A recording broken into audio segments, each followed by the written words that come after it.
Merhaba arkadaşlar, Canım Anne YouTube kanalımıza hoş geldiniz. Bu videomuzda görmüş olduğumuz bu yetişkin klasik atkı modelini yapacağız birlikte.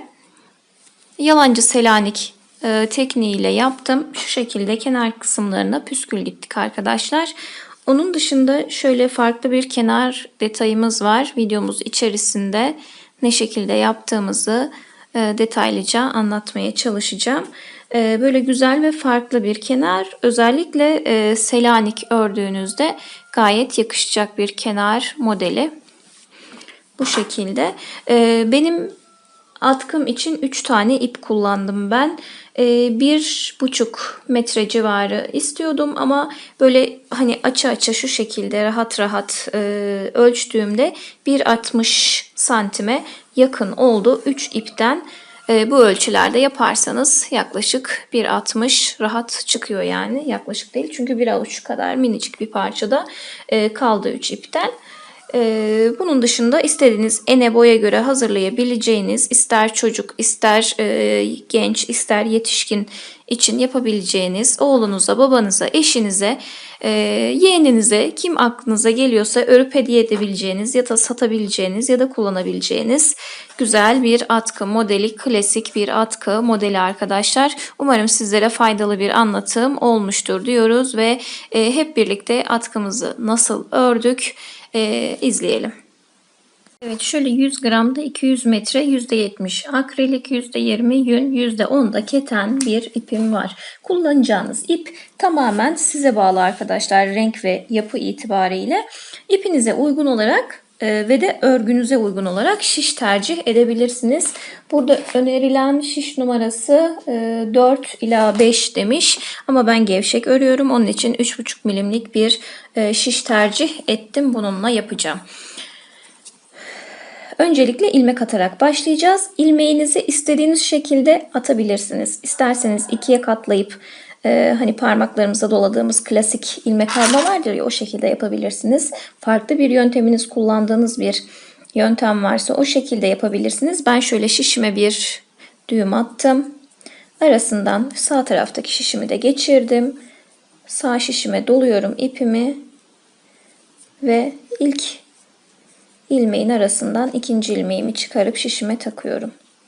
Sonrasında üçüncü, dördüncü derken bu şekilde ilmeklerimi çıkaracağım arkadaşlar. Ben bu şekilde başlamayı seviyorum ama başlangıç fark etmez. İstediğiniz gibi başlayabilirsiniz.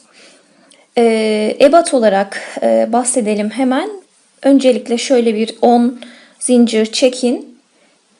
Böyle bir 8-10 sıra örün, yükseltin. Santimine bakın, genişlik olarak kaç santim oluyor ve siz kaç santim istiyorsunuz? Atkının hiçbir şekilde sabit bir ölçüsü yok arkadaşlar. İstediğiniz genişlikte yapabilirsiniz. Kullanacağınız kişinin isteğine, tarzına göre ayarlayabilirsiniz genişliğini. Hani katlamadan kullanır, ikiye katlar kullanır vesaire. Onun için genişlik tamamen kişiye özel, kişiye bağlı. Hani bunun bir standardı yok. Ben 25 santim civarı olsun istedim genişliğini. İlmek olarak da 50 ilmek atacağım. Dediğim gibi bir 10 ilmekten hemen ilmek atıp böyle bir 8-10 sıra örerseniz kaç ilmekten kaç santim çıkacak. Dolayısıyla siz kaç santim yapmak istiyorsanız onun için kaç ilmek gerekli belli olacaktır. Benimle aynı şekilde orantılı ip seçip aynı tığ şiş kullanırsanız 50 ilmek başlayıp 24-25 santim elde edebilirsiniz. Tabii ki bu düz duruşu olacak. Esnek bir model olacağı için atkımız esnediğinde tahmini 30-32 santime kadar çıkar. Şu şekilde ilmeklerimi atıyorum. Hemen bir sayacağım. Konuşmaktan saymadım çünkü. Bir sayayım. 50 ilmek olduysa hemen başlayalım. Evet, 50 ilmeğimi attım. Şimdi şöyle ilk ilmeğim sağ şişimde, ikinciden başlıyoruz.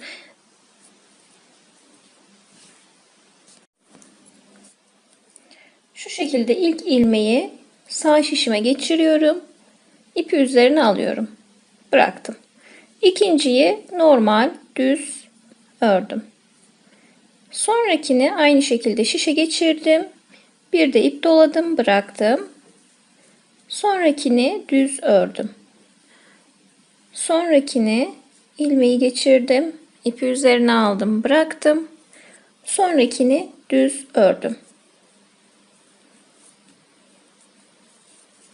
Gayet kolay ve örmesi de bir o kadar zevkli. İlk başlandığında böyle hani sanki şaşırıyoruz gibi oluyor. Hangisini ne yapacağımızı bilemiyoruz gibi oluyor ama böyle birkaç sıra ördükten sonra eliniz alışıyor ve müthiş eğlenceli bir hali var örgünün. Bu şekilde sıranın sonuna kadar ilerleyelim.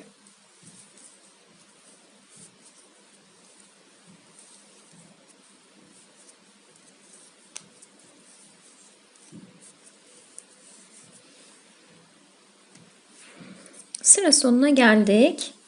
Şöyle son ilmeği ördüm. En son bir tane kalıyor. Bunu yine düz alıyorum. Düz aldıktan sonra şimdi burada güzel bir kenar modeli yapacağız. İpimizi şu şekilde dolandırdım. Normalde bu ipi önden alırız ilmeğin düz durması için, fakat burada ters bir görüntü istiyoruz. Onun için bu şekilde aldık. Hemen ilmeği şişime geçirdim. Örmüyoruz. Kenardaki tek ilmeğim var. Arka yüzde ördüğüm. Bunu ipe geçirip şişe geçirip tekrar doluyoruz. Çift olanı yani örmeden dolayarak aldığımızı da örüyoruz. Tek olanı örmeden alıyoruz. Çift olanı örüyoruz. Modelimizin rutini bu. Arka yüzde ördüğümüzü bu yüzde örmeyeceğiz. Bu şekilde sıra sonuna kadar devam edelim.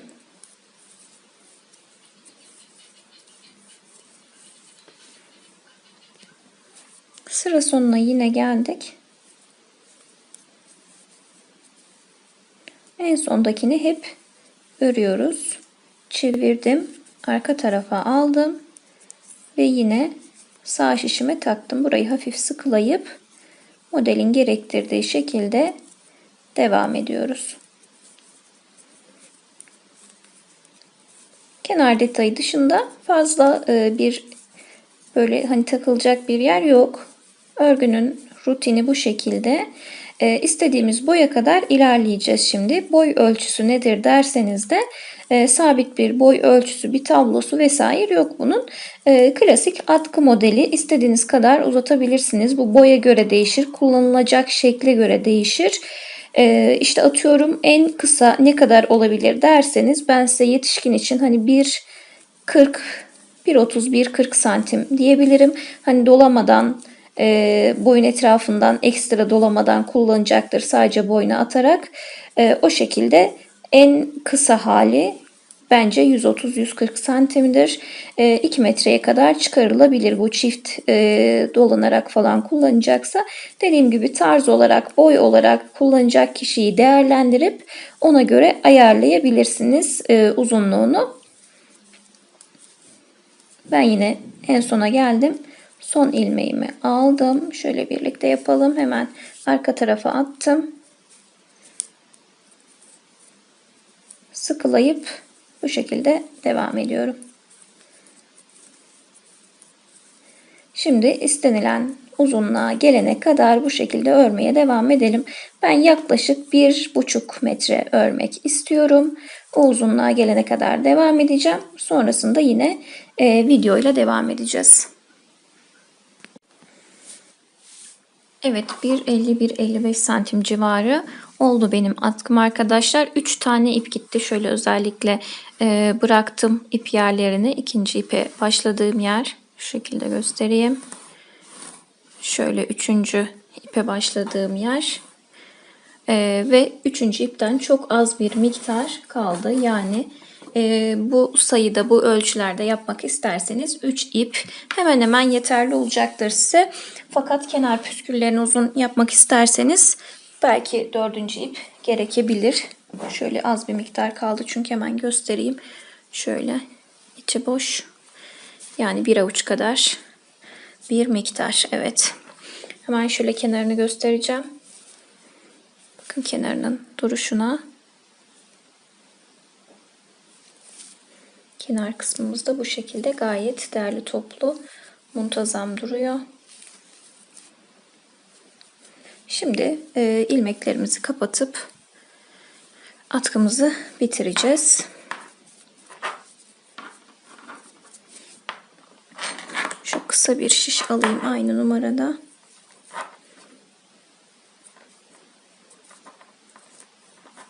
Şu şekilde.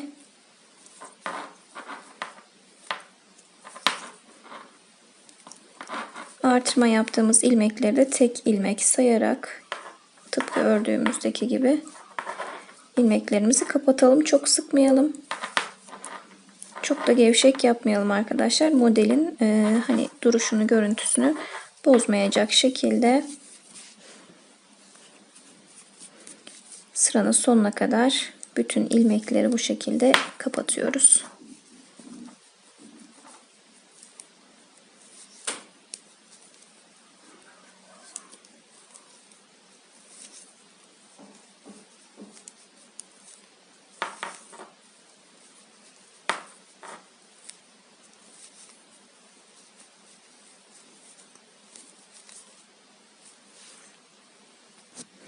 Sıra sonuna kadar bütün ilmekleri kapattım. En son şöyle ipimizi keselim. Çekerek bitirmiş olalım arkadaşlar. Kenar püskülü için de bir obje kullanarak, bu ne olabilir? Bir kitap olabilir. Bir kart olabilir vesaire, yapacağınız uzunluğa göre şöyle bir obje ile şu şekilde dolandırıp keseceğim ben iplerimi. Dilerseniz bir tane bir tane, dilerseniz şöyle sarıp toplu halde tek tarafından kesebilirsiniz. Çok uzun yapmayı planlamıyorum ben. Bu uzunluk, genişlik benim için yeterli. Şöyle saracağım. Daha çok miktarda saracağım tabii ki boylu boyunca ve keseceğim. Hemen yanımdaki makası aldım ama bununla da çok başarılı olabilecek gibi görünmüyorum. Dediğim gibi şu anda göstermek amaçlı bu şekilde kesip püsküllerimi hazırlayacağım. Toplu yaparsak daha rahat bitiririz. Hemen şöyle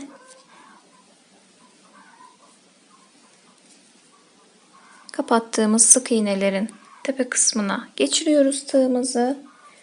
Kestiğimiz ipi de aldım, ikiye katlıyorum orta kısmından. Daha sık olsun isterseniz şöyle iki ipi birlikte kullanabilirsiniz. İplik sayısını ikiye katlamış oluruz böylelikle. Şu şekilde içinden geçirdim ve sıkıladım. Bütün her ilmeğe bu şekilde püsküllerimizi geçireceğiz ve püskül kısmını da bu şekilde tamamlayacağız. Evet, şu şekilde kenar kısmını da tamamladım arkadaşlar. Şöyle göstereyim, daha net görülecektir. Şu düz gelen kısma 2 tane iplikten şöyle 4 parça olacak şekilde 2 kat yaptım yani. Aradaki ters kısımları bıraktım. Yani her ilmeğe yapmadım. 2 ilmekte bir 2 katlı şekilde yaptım. Ben bu şekilde hoşuma gitti.